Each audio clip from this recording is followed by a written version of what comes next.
Tonight, this hearing turns into a political pressure cooker. We're watching a tense exchange where Rep. Jasmine Crockett pushes witnesses to answer one direct question. Are these groups white supremacist organizations or not? And what starts as a simple yes or no moment quickly becomes a bigger fight over January 6. Public accountability, political hypocrisy, and who gets protected when power is on the line. Stay close, because the answers here are just as revealing as the silence. Forward. It's much more insidious than what this is. Like Al Capone. Does anybody believe that it was just tax evasion? Come on, he was a criminal. He killed, he murdered. And you use that to justify your existence. Mr. Chairman, I yield back. Gentleman yields back. Gentleman from Florida, which are we going? No, I was just going to note they were 36 seconds over, and I think Ms. Crockett needs to catch an airplane, so she could go first. Gentleman from Texas, then we'll come to the gentleman from Florida. Well. It is so hard to sit here and listen to this. That's one reason I watched the majority of this and didn't actually sit in this room, because I'm sure my faces would have told everything that I was thinking. Is there anyone that finds it odd? Well, can we start here? I'm gonna start with the entire panel. Are the Proud Boys a white supremacist organization, yes or no? Starting with Ms. Wiley. It is my view they are. It depends on how you define it. I have a book. Okay, never mind. It depends on how you define it. It's a yes or no. Proud Boys, how they define themselves. Are they white supremacists, yes or no? I have not read a description of how they define themselves. Okay, that's fine. I'm not on their mailing list, I don't know. So are you only on the mailing list of? I'm not like the supremacists, SPLC. I don't or? fund organizations that I'm against. Oh, it just seemed like you were saying because you haven't received their mail, you only received the mail of white supremacists. But go ahead, last witness. No, they're not. This is the first major turning point. Crockett is not asking for a long legal lecture or a history seminar. She is forcing the panel into a clear public position. That is a classic hearing tactic. Simplify the issue, remove the escape routes, and make hesitation look political. Notice how the answers shift from yes to it depends to I don't know. So the question for viewers is simple. Was that caution or was it avoidance? White supremacist. And you know what? I do believe that y'all believe that. Let's try another one. Neo-Nazis, Miss Wiley. Well, yes. What? Nazis is in their name. Neo-Nazis, Dr. Swain. Is the question still about the Proud Boys, or is it about the Neo-Nazis? Neo-Nazis. We have moved on. Neo-Nazis. Neo-Nazis are hate groups, and I have a book, 2002. Okay, thank you so much. About so we're hate gonna groups that I suggest that you all read. I'm reclaiming my time. I'm reclaiming my time. Neo-Nazis. Are they white supremacists? Neo-Nazis, are they white supremacists? Yes or no? What's that? Yes or no? They're certainly anti-Semitic, which I would join with any member of the Democratic Party. Mr. Nadler earlier was talking about standing up for the Jewish reclaiming people. my time. I'd be happy Next. to do that. Yes, they're white supremacists. Woo, thank God. Jesus Christ. And there it is, the moment the exchange breaks open. Crockett uses the delay itself as evidence. Her argument is not only about labels, it is about political accountability. When a basic question takes this much pressure to answer, the hesitation becomes part of the story. This is why hearings matter visually. Viewers are not just listening to policy claims, they are watching body language, deflection, and who is willing to say the obvious out loud. Christ, I didn't think we were gonna get there. Oh my gosh, let me be clear. Proud Boys are freaking white supremacists. Neo-Nazis are too. And this president, who loves to coddle white supremacists, has decided that they should be given checks. The reasons that I pointed to those particular organizations is because you can go and read, I don't know how many articles as Dr. Swain wants people to read up. I'm gonna be clear, I've read my fair share of books. I do have my fair share of degrees.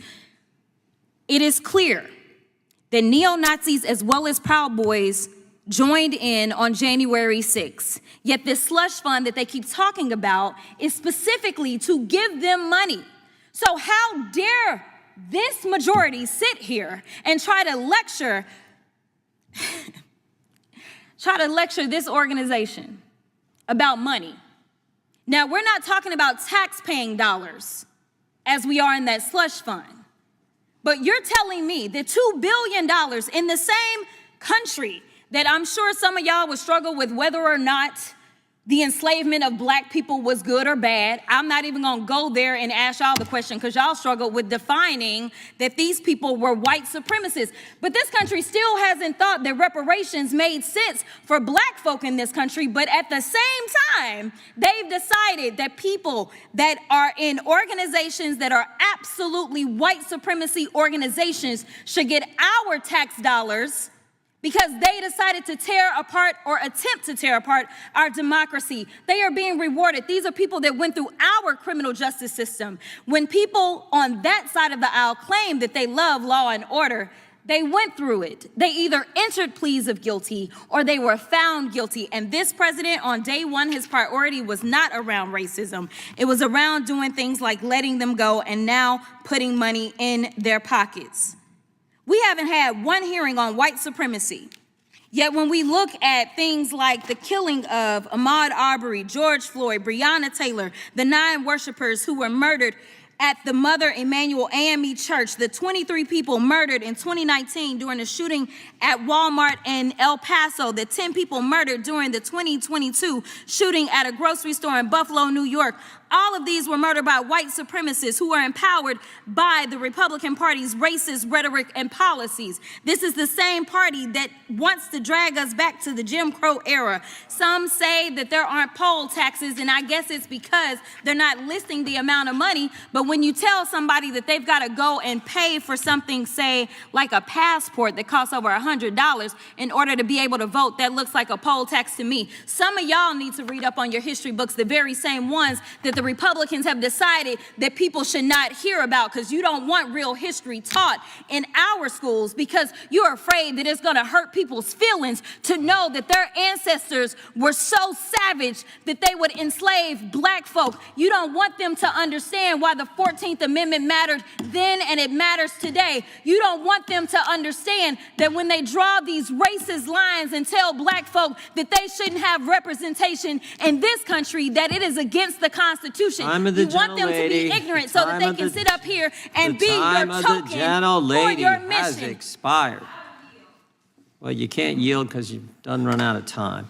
But it looks like the ranking member wants to make a unanimous consent request. Mr. Chairman, thank you. Walmart gunman attacked El Paso because that's what his president was telling him his defense attorney says. I'd like to introduce that for the record. Without objection. Democrats talked about a slush fund. I would just point out, was it a slush fund when Peter Strzok got $1.2 million from the Garland Justice Department? Was it a slush fund when Lisa Page got $800,000? You know, Peter Strzok's the guy that said, I'm in the Northern Virginia Walmart. I can smell the Trump supporters.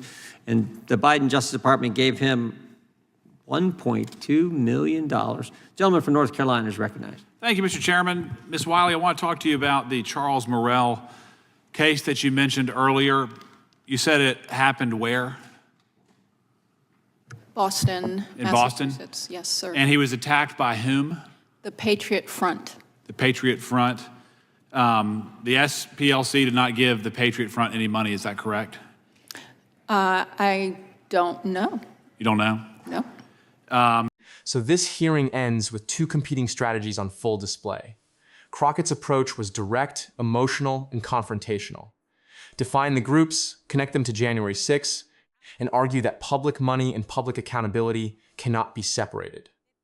The response from the other side tried to reframe the debate around selective examples and Justice Department settlements. But the bigger question remains: when political violence, race, and taxpayer money collide, who gets protected and who gets questioned? If you found this political breakdown as intense as we did, hit that like button, share your thoughts in the comments, and don't forget to subscribe for more real-life political commentary and analysis.